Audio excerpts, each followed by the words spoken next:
ہم وہی کہیں گے جو ہمارا دین ہم کو بتاتا ہے. جی جناب. حضرت یہ جی کون سا سوال حضرت ہے جی کہ جہازوں میں ہم جب جاتے سعودی ایئر لائن کے اندر اور دوسرے جہازوں میں تو کھانا ملتا ہے وہاں پر جہازوں میں کیا ملتا ہے؟ کھانا جو کھانا سرو کیا جاتا ہے کھانا کھانا بولو نا. سرو کیا جاتا ہے ہاں وہ کھانا کیسا جو گوشت جو مرغی دیتے ہیں چکن دیتے ہیں جی ایمریٹس سعودی ایئر لائن اور دوسرے عمان الپاکستان جو مسلم ایئر لائنس ہیں جی ان کا کھانا کیسا اور دوسری چاکلیٹیں جو باہر ملتی ہیں اس میں اینیمل فیٹس بھی ہوتی ہیں باہر کی چاکلیٹ جس طرح بہت ساری چاکلیٹ ہوتی ہیں اس کا کھانا کیسا ہے یعنی ماشاء اللہ. ارے آپ تو ڈاکٹر ہیں, یہ تو سب چیزیں آپ سے پوچھتے ہیں. ہم اب ڈاکٹر مولوی سے پوچھیں تو بڑی عجیب بات ہے.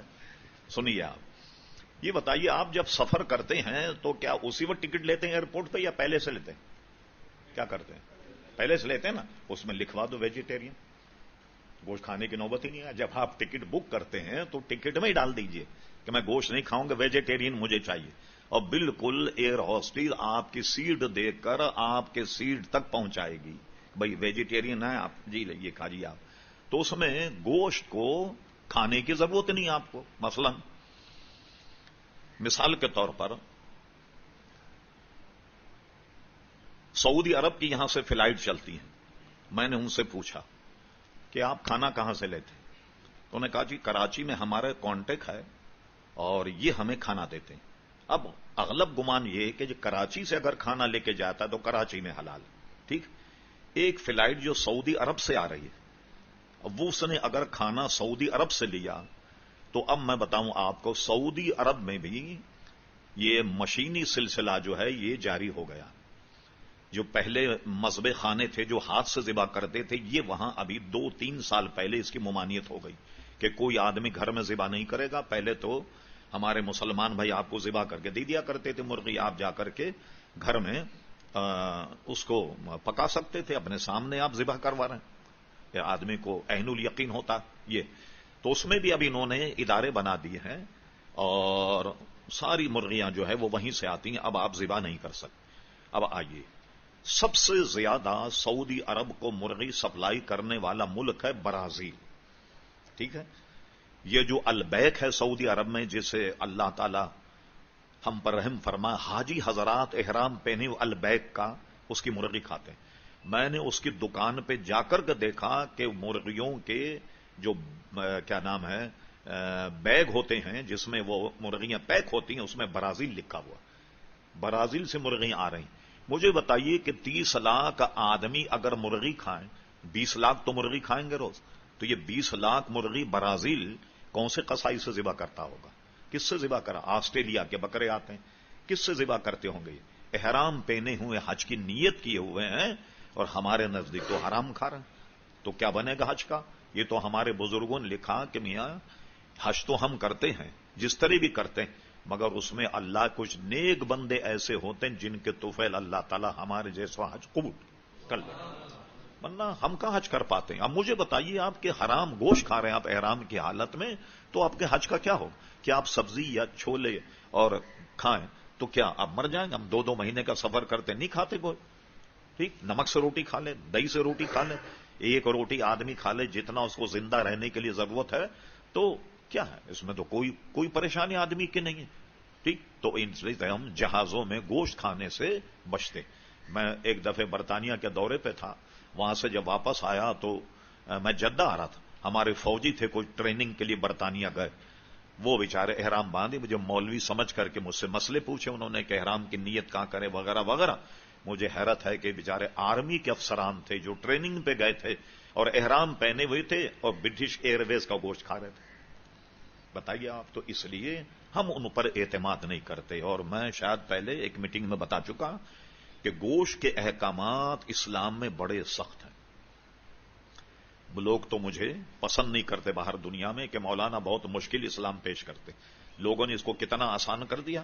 سعودی عرب کے وہاں کے مولویوں نے یہ کہا کہ بھائی یہ یعنی کھلے عام یہ بسم اللہ شریف پڑھتے ہو نہ پڑھتے ہو, جب تم کھانا کھاؤ نا بسم اللہ پڑھ کے کھا لو, چاہے وہ حرام ہی کیوں نہ ہو, تم بسم اللہ پڑھ لو. اگر انہوں نے بسم اللہ نہیں پڑھا, ہمارے یہاں شرعن مسئلہ یہ ہے کہ کوئی چیز حرام آدمی کھائے یقیناً گناہگار، سیاہکار، بدکار، بیکار، لیکن حرام چیز پر بسم اللہ پڑھ کے کھائے گا تو کافر ہو جائے گا۔ شراب پینا حرام ہے، خدا نہ خواستہ کسی نے بسم اللہ شریف پڑھ کر شراب پی، کافر ہو جائے گا، اس کو تجدید ایمان، تجدید نکاح کرنا۔ تو یہ عرب والے کیا تعلیم دے رہے لوگوں کہ حرام گوشت پر بسم اللہ پڑھیں تو وہ حلال ہو جائے؟ اصل مسئلہ یہ ہوا، پوری جڑ تک پہنچے اس کی تحقیق تک۔ کچھ نو مسلم حضرات تھے، وہ ذبح کرتے تھے جانور۔ حضور علیہ السلام سے پوچھا گیا، یا رسول اللہ صلی اللہ علیہ وسلم، ابھی اسلام لائے، کچھ وہ طریقے اور قرائن سے واقف نہیں، ذبح تو وہ کرتے ہیں، فرما تم ایسا کرو کہ بسم اللہ پڑھ لیا کرو۔ یہ اس گروہ کے لیے تھی ایک بات مخصوص، جو نو مسلم تھے، وہ جو ذبح کر کے گوشت دیتے، اس وقت حضور نے فرمایا تھا کہ تم بسم اللہ شریف پڑھ لیا کرو۔ یہ اعلان عام نہیں ہے کہ امریکہ، لندن میں جتنے بھی حرام ہے وہاں، اور اس کو جناب بسم اللہ شریف پڑھ کر کے کھا لو۔ حرام پر بسم اللہ شریف پڑھا گیا تو آدمی دائرے اسلام سے خارج ہو جائے گا۔ ایک بات، ہمارے یہاں گوشت کا مسئلہ یہ مشکلات نہیں، میں بتاؤں آپ کو، اتنا وہ ہے حساس۔ کیوں حساس ہے؟ گوشت آدمی کے بدن میں جا کر اس کے بدن کا حصہ بنتا ہے، ٹھیک ہے، اور وہ حصہ جو حرام سے بنے، سرکار کا ارشاد ہے کہ وہ جہنم میں جائے گا، ٹھیک۔ تو وہ گوشت، جیسے گوشت مسلمان نے ذبح کیا، مسلمان لے کر آیا، بیچنے والا اگر غیر مسلم ہے گوشت حرام ہو جائے گا، ہم اس سے نہیں لیں گے، یہاں تک کہ مسلمان کی نظر سے ایک منٹ بھی اوجھل ہو جائے تب بھی وہ گوشت حرام رہے گا، حرام حلال نہیں ہوگا ہمارے لیے۔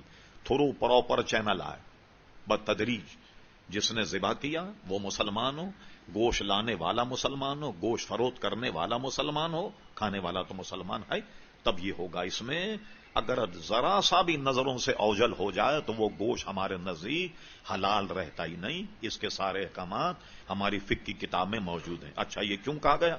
یہ ہم پیش کر رہے ہیں آپ کو، آپ بظاہر اس کو مشکل سمجھ رہے ہیں، بلکہ آپ کو حرام سے بچانے کی ہمیں فکر، ہم خود بھی حرام سے بچیں اور آپ کو بھی حرام سے بچائیں، اور لوگ اس کو تنگ نظری سمجھتے ہیں۔ اب میں آپ کو اپنا مشاہدہ بتاتا ہوں۔